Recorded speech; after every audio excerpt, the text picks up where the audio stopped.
mga magnanakaw, ang mga Marcos, mga Romualdez, kung hindi pa maliwanag yon.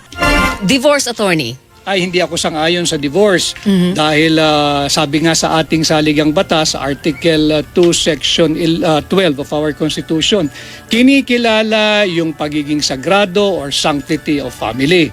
Pangalawa, obligasyon ng Estado na palakasin at protektahan ang pamilya bilang basic autonomous social institution. Kaya hindi ako sang-ayon sa divorce, nandiyan naman na ang batas sa annulment, nandiyan naman na ang batas sa legal separation. Gusto nga sumali sa uhaw. Oo nga, uhaw. Legalisasyon ng wedding. Legalisasyon ng wedding. Pabor, hindi pabor. Hindi pabor. Legalisasyon ng medical marijuana.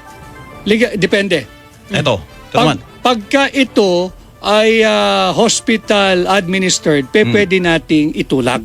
Pati yung dispensation dapat hospital based. Hindi pwede yung kahit saan na lamang na pharmacy o butika, pwede kang kumuha nung cannabis oil. Dapat yan ay hospital administered. Merong mga hospital na isi-certify na maaari lamang mag-administer at magbenta ng cannabis oil. Ito naman